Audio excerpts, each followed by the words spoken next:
We're on. Hey, hey, hey, yo, Munir. Yo! Happy New Year. Happy New Year. It's great to see you again.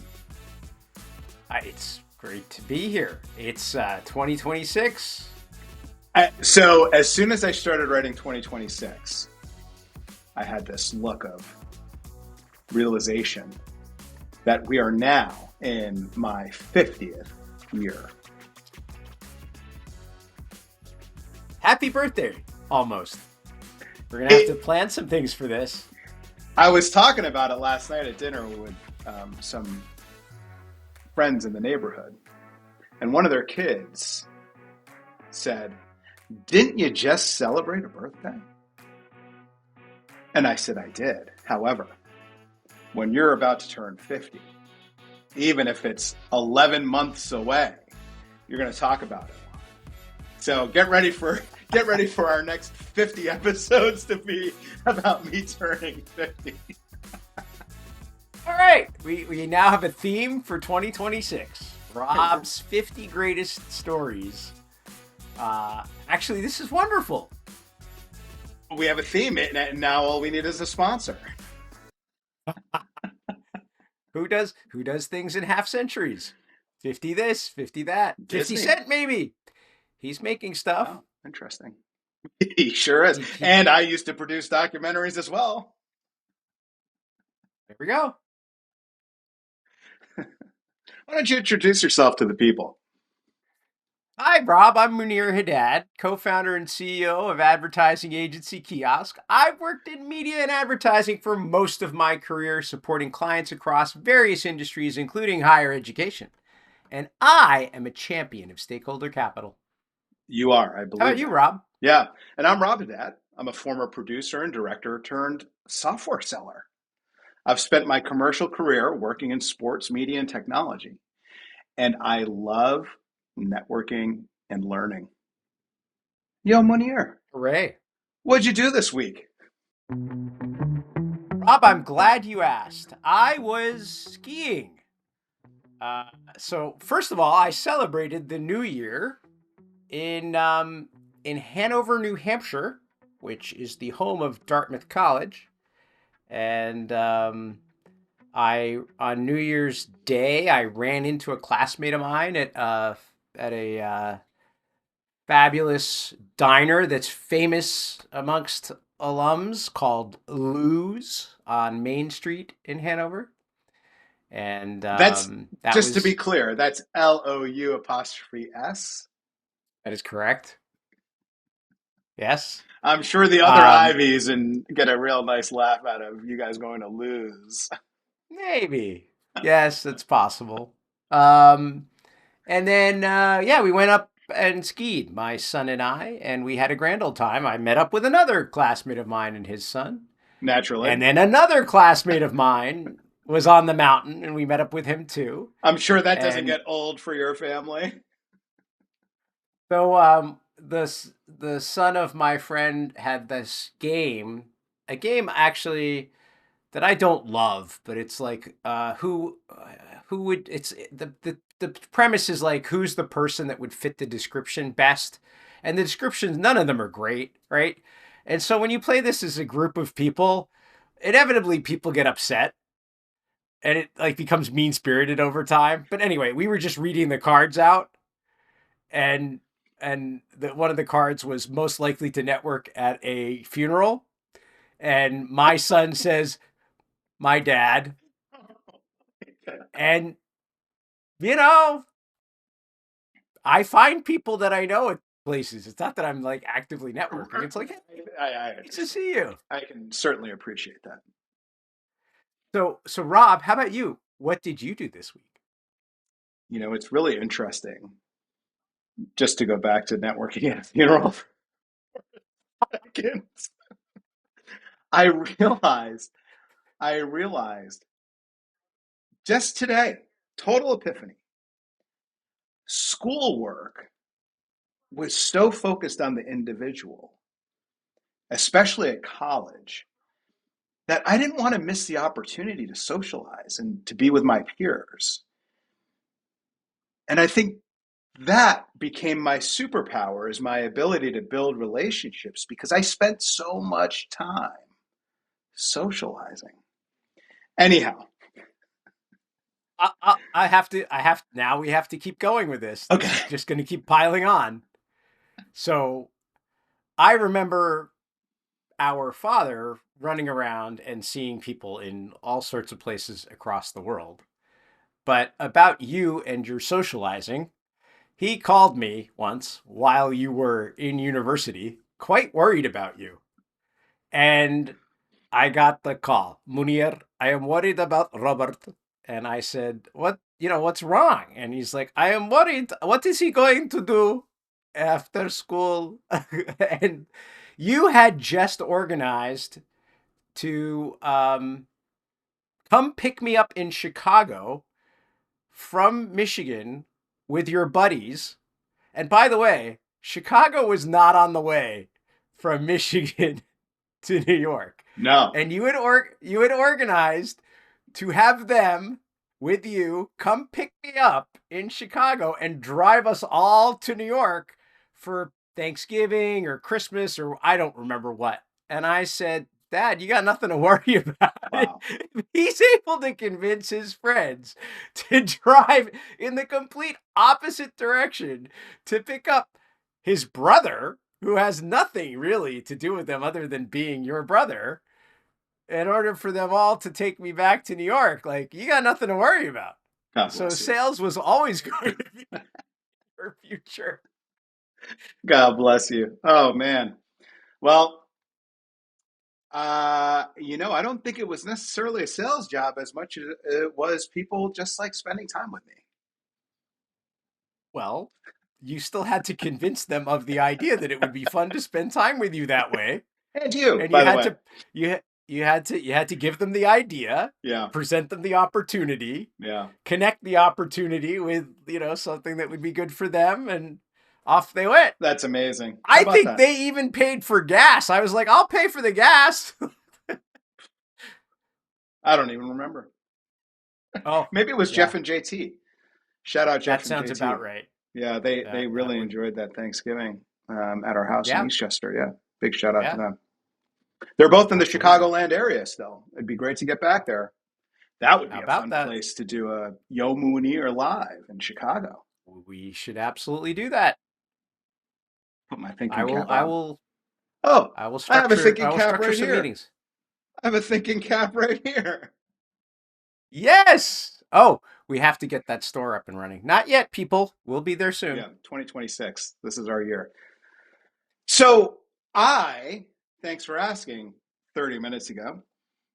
I spent the new year watching the Stranger Thing finale. Who wasn't doing that? Me, I wasn't doing that. Yeah, well, oh man, I loved it. Two thumbs up from Great. this guy. Two thumbs up. Exactly what I needed. Amazing. And which is an interesting story as it pertains to this, is they took the opportunity to simulcast the finale in theaters across America. This is Netflix, right? They sell subscriptions so you can watch things at home. Right. You always have questions that I can't answer. I don't know who grants permission to the theaters to simulcast the finale. I'm Is sure Netflix there the is a owner rights. of the IP and are the ones that negotiate that? That depends on your deal. Is it the Duffer Brothers? I Is don't. it the It depends on their. creators? It depends on the creator's deal, right? So You would think. usually, usually the individual funding the production has some rights over where the distribution is because that's what they're paying for. But sometimes they only pay for distribution in a set amount of space. But if they've paid for the finale episode, which I'm sure they did, right? Yeah. If they paid for that finale episode, then they probably have the right to grant the license to a public broadcast of the, and it's that, as we've talked about, live is amazing. So did you go I to the thought about it. theater? I did not go. It was a bit confusing on what you were buying. The ticket was zeroed out. There was a concession voucher for $20, Oh, wow. and I think you just had to reserve your seat. I'm not. I never got to the like transaction page where it said, "All right, now you owe this." It looked like $0, and you just had to reserve a seat. But I realized by 8 p.m. on New Year's Eve, I would want to be in my house and not outside. Because I don't know if you know this, I'm going to be 50 this year. So I chose against it, and we watched, those of us that were in the house, three of the five, watched it in real time from our couch, and it Got was it. great. All It right. was great. It was great. It was a great way And to did ring in you the new year. hear from people that went? I don't know anybody that went. Please comment Okay. below if you went and saw Stranger Things in the theater. 25 million plus, they said, in additional revenue the theaters made. Over 600 Wow. theaters, 25 million plus in revenue Wow. for a one time. Well, maybe it was across New Year's Eve and New Year's Day, but that's pretty awesome. That is pretty awesome. It makes me think about COSM, COSM, which is this experiential half dome sports broadcast facility bar where you can go and watch sporting events. It's like the Okay. new sports bar. And Okay. so it's bigger than IMAX. I'm not even sure how to describe the screen, but when you see images and video from the experience, Yeah. they start tight on the game action, and when they pull out to reveal the audience at their tables within this bar, Yeah.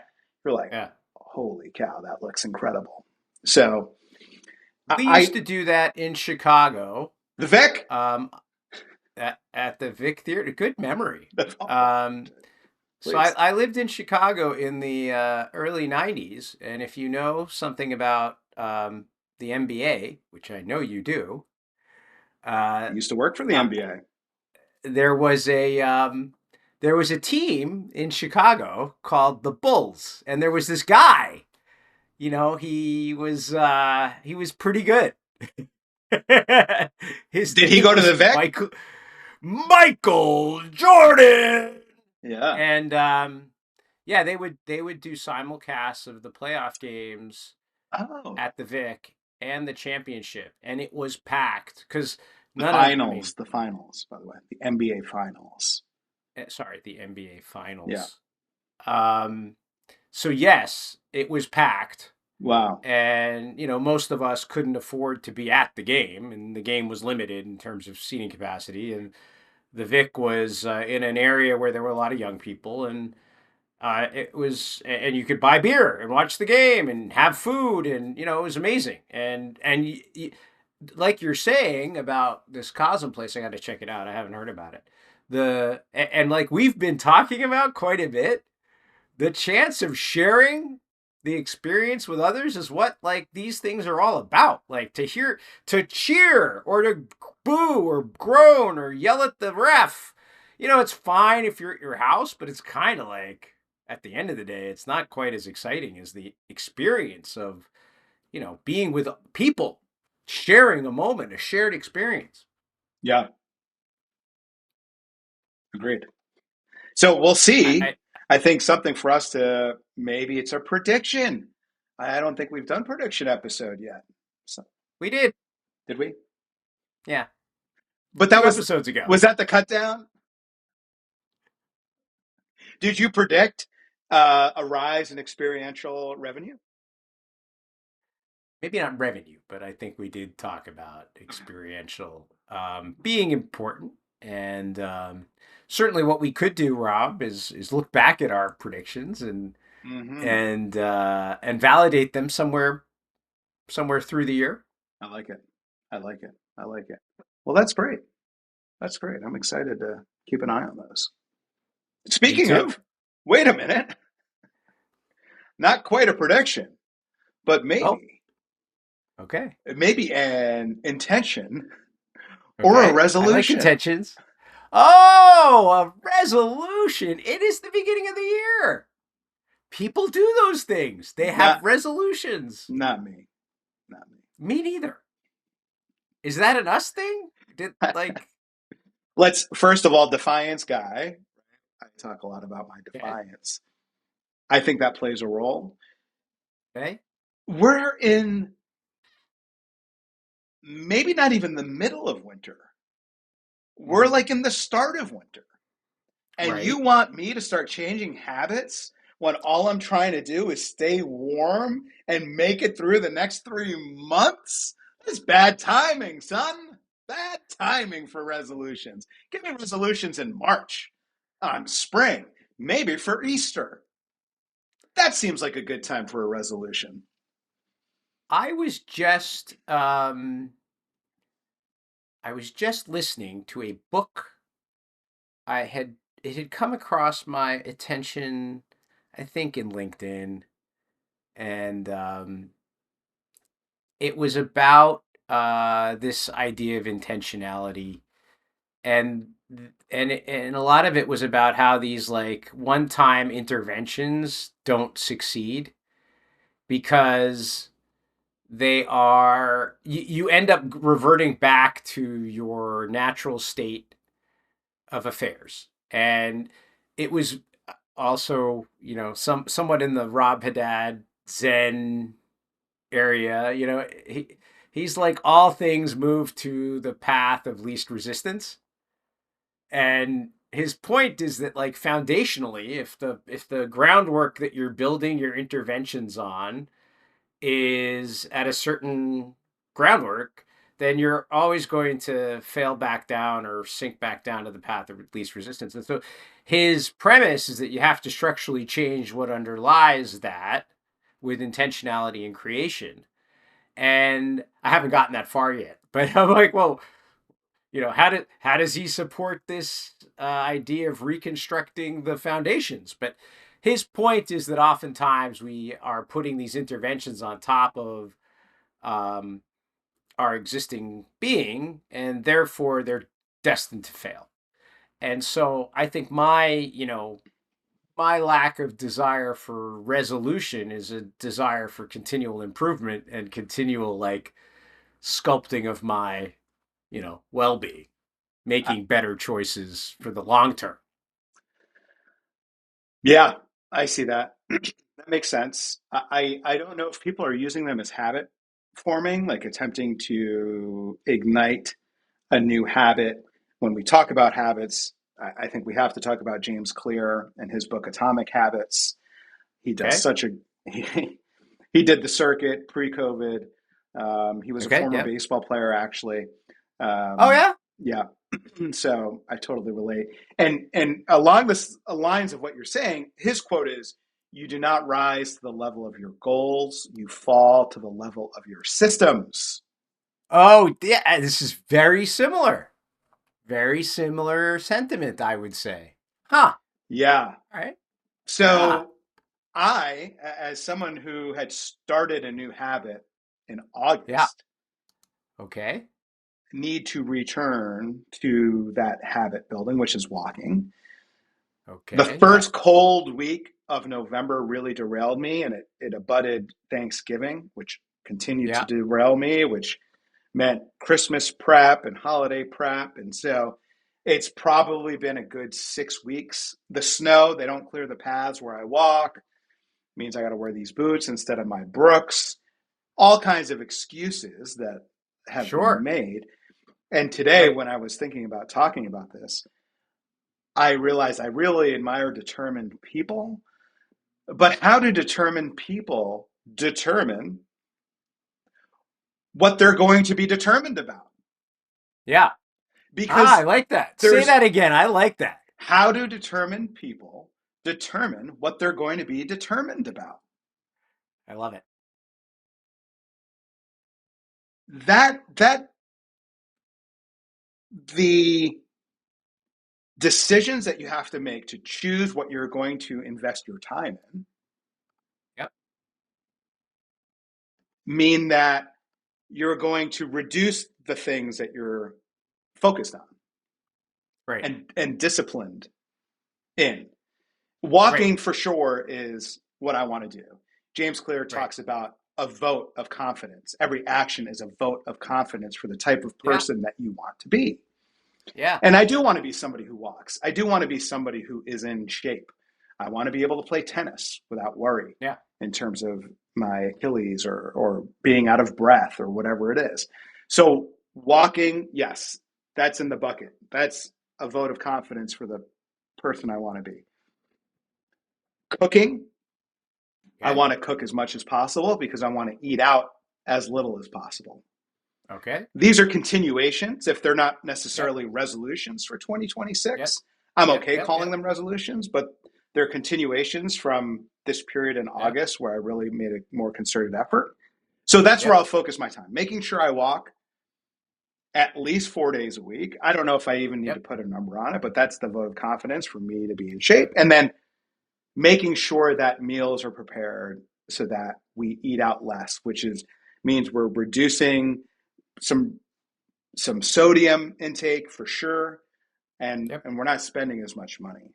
And those Sure. are to me really important things at Yeah. this point in my life. So, So I have two for you. So BJ Fogg, who's a professor out of Stanford, oh, who has tiny habits, all right. and his methodology is they call it BMAP, and BMAP is or B equals map is like behavior occurs when motivation, ability, and a prompt happen at the same time. And the way he does his in fact I once paid for the program because he has an online program. It was like, I think it was like $5, but I paid for it anyway. But the reason to do that was that his whole methodology is built around the fact that you take an existing habit that you have and you append the new habit onto it. So like after I have my morning coffee, I will do this thing. Yes, that is so. What was happening to me was that I was prioritizing the coffee. Right. And what would happen is I would have the coffee and then I would either go right into work or I might listen to a podcast. And there was this moment where I was having my coffee and I went to go listen to the podcast. I was like, if I'm about to listen to a podcast, I need to do it while I'm walking. Right. And I realized I didn't need to sacrifice the coffee for the walk. I Right. could actually have my coffee and then go for my walk and then start Right. my work. And I was like, Right. that's it. So I love that, Yeah. appending it. Right. And that's his methodology. And the other book that I was referring to is called The Path of Least Resistance: Learning to Become the Creative Force in Your Own Life by it's by Robert Fritz. Hmm. And the post I saw on LinkedIn was like, Steve Jobs read this book in the '70s, and now it's out of print. It's not out of print, but I don't know whether it was a ruse to get me to check out the book, but I did, and I had a drive to go skiing, and so I started listening to some of it, and it was interesting, And I think the foundational elements are the ones that we're talking about. This idea of intentionality, and the idea of behavior change, not just being in reaction to something, and finding structures underneath that behavior change that we can actually build on and have be durable, because otherwise we revert back to the path of least resistance. You said two things, Stanford, and when I think of Stanford professors who are also authors, I think of the great Carol Dweck, who Oh, sure. authored Mindset. Yeah. Wow, love that book. And then you I said I was Robert, and I thought of the philosopher Robert Pirsig, who Yep. authored Zen and the Art of Motorcycle Maintenance. Absolutely, yeah. Continue. I saw Carol Dweck talk at Stanford at their 100th anniversary, I think it was. And I have seen her speak a few times because I go to a Wow. bunch of education conferences. I think you know this. And she has been a speaker at a few of them. And, she generally gets these very tough questions about mindset. And, she goes so far as to say mindset could help with the Middle East crisis. She really does believe that. Like she believes in the fact that we receive information in a specific way and then react to it in that way. But if we change our mindset to be a growth mindset, which is everything is a learning moment, then that information has a pathway to grow and adapt and become more expansive and interesting with. And she's great. I mean, her talk is great. She's got that thing down. I bet. That was the first person predating Julia Cameron. She was the first person who made me believe that I could draw. Because Oh yeah, one of the examples is people telling themselves, "Well, I can't draw." right, And that's a closed mindset. right. And a growth mindset is being accepting of mistakes and open to practicing. Yes, yes. I don't know that we had planned on our first of the year episode being this particular line of reasoning, but man, it's appropriate.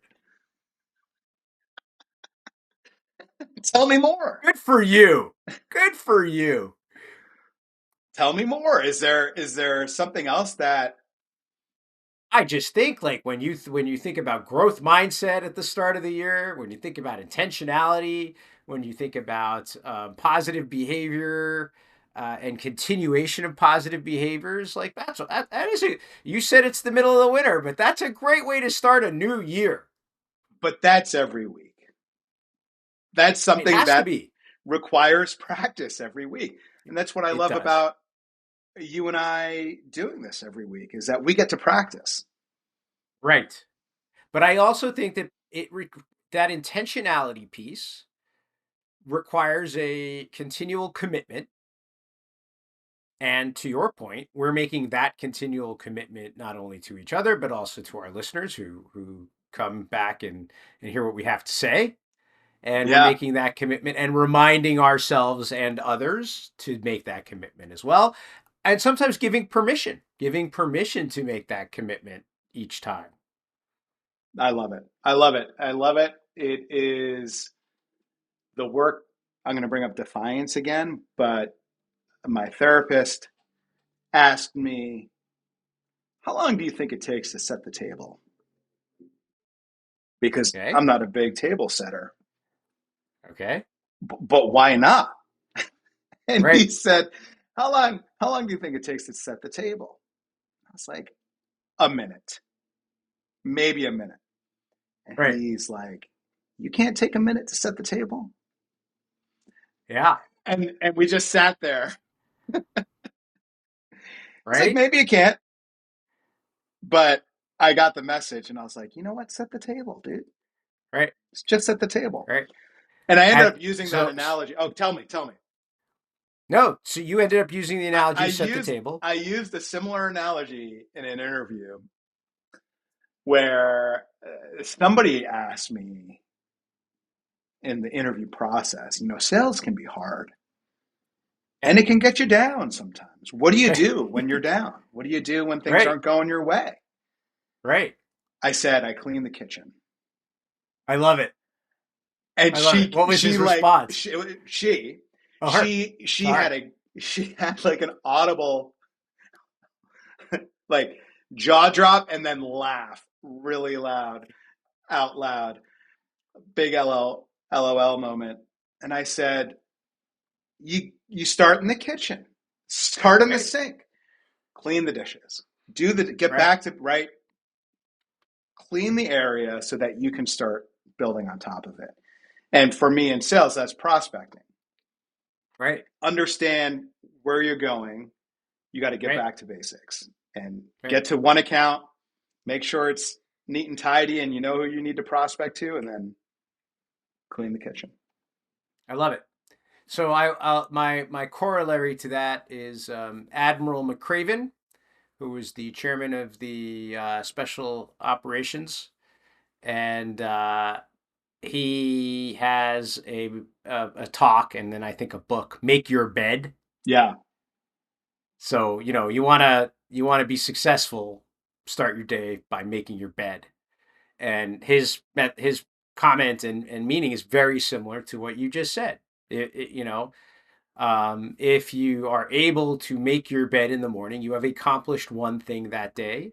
And this relates to all of the other things we've talked about today. It starts with an intentionality of making your bed. That is a tiny habit that then you can layer on other things too. And so by making your bed, you are then creating a structure and framework of success through intentionality by doing one small, tiny habit that you can then use to chain together the rest of your day. We still have to solve for those of us who don't like to be told what to do. Intentionality, Rob. You tell you that it's a good idea. It's, And then in the mindset phrase, the you reception of the information, I work on this constantly. I am being given a gift. I resist tremendously. Maybe that was something that we learned. Maybe that's a learned behavior. I resist tremendously as well. But I actively try to remind myself that this thing is not a problem. This is a gift.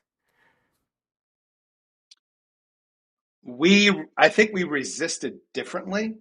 Birth order I I, plays a role here, surely. I know we did because we used to talk about it. Oh my gosh. Ooh, excuse me.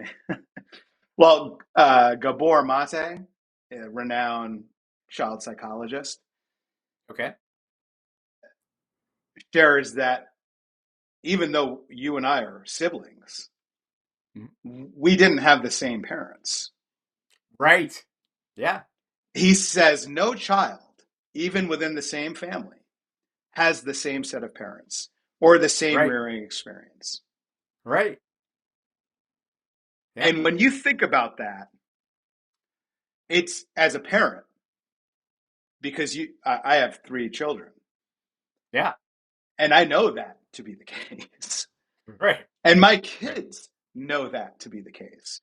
But Right. has anybody ever explained that to them? Right. And are they at the age where they want to hear it? Sure. Maybe the older ones. Maybe the older ones. Well, the now the oldest is fully aware. Yeah.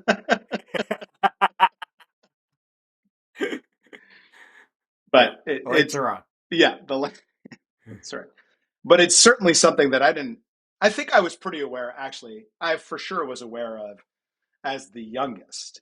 I knew that mom and dad took a completely different approach with me than they did with you. Some of the Yeah. things I did, which was more schoolwork related, which is Uh-huh. the irony. Sure. Socially, I was fairly, to use a golf analogy, down the fairway. Okay. Played it safe.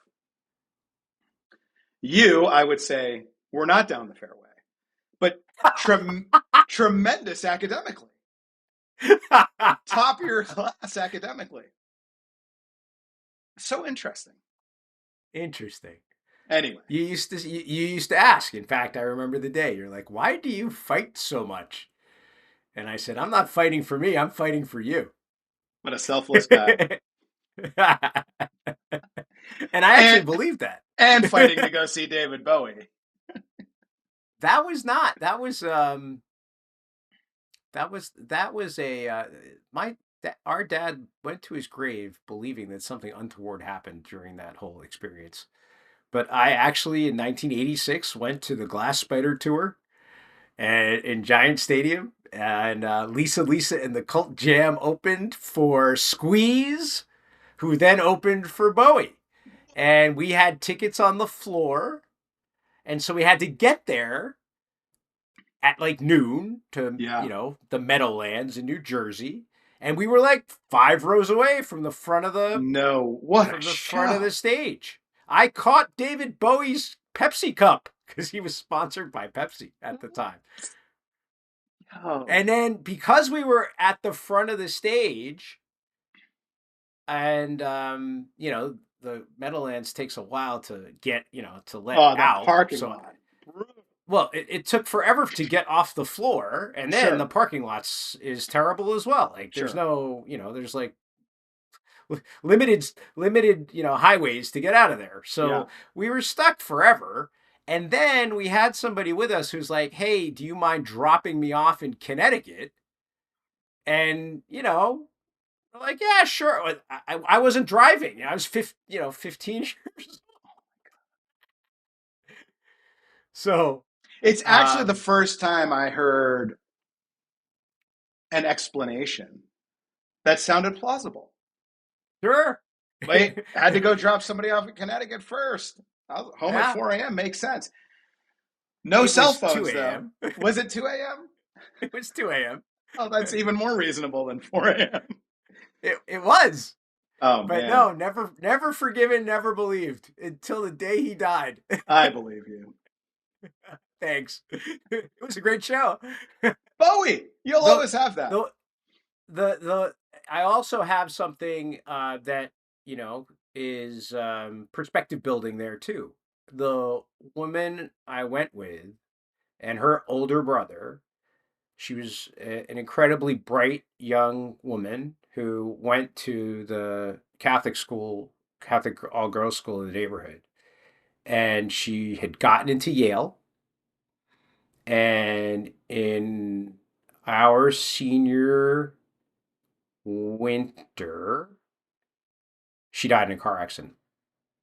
I had And no idea you went with her. I went with her, with Emily. And I remember I was given that information by a friend of ours, like a half hour before I left for my college interview at Dartmouth College. Oof. Oh, my Oh God. yeah. God bless her and Yeah. her family. So, oh my God, could you imagine? No. No, I can't imagine. As a parent now, like your kid has done what you have as a parent have provided the structure for. She got into Yale. She was excited. She was a vibrant, bubbly, life of the party, leader in the community, young person.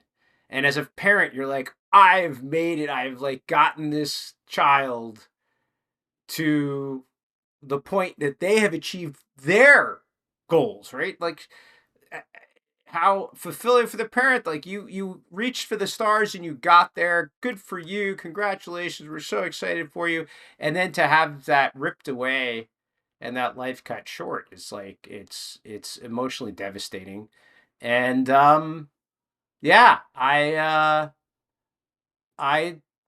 I try to live life fully because of experiences and moments like that. Without question. Thank you for sharing that. Yeah, I remember I would always drive on Waikiki Road subsequent Yeah. days Yeah. after that, and I had been on that road hundreds of times, Yeah. always thinking about Emily. Wow. Yeah. Yeah, that was this is another thing I think societally as a change in year. Um Closure, like, old lang syne, old acquaintance be forgot, right? There's a reason for remembering and reminding ourselves of those who have come and passed. And there's in our society, I think we have forgotten to realize it's okay that this cycle does exist. And so, yes, we can be sad and devastated for the loss of a young life. At the same time, there is an arc in our lives, and our time here is short. And so, to celebrate with each other, with our community, with the folks listening, to celebrate life and to have a reason to celebrate life and re up and reimagine and remind ourselves about the specialness of what this brief moment that we're here, and every life we have, like nobody's lives are going to be the same either. Like to your point about your kids' parents aren't going to be the same. I mean, like, the way that we go through our lives in this brief moment is, a ripple. And we're all interconnected. And we're all interconnected. Absolutely. The butterfly wing. Beautiful. Well, I'm glad I get to spend this time with you every week. I'm very excited for 2026. I'm excited to continue Yo Munir. This is episode 16. It's incredible.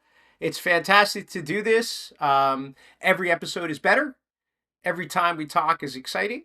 And 2026 is going to be wonderful. And we're going to have the 50 weeks of Rob. It's even shorter than that, to be honest, since my birthday's in November. So maybe it's 48 weeks. We'll have to cram an extra one in there then. But I like the 50 weeks of Rob. It has a nice play on it. All right, Rob. I love you. Happy New Year. I love you. See you soon.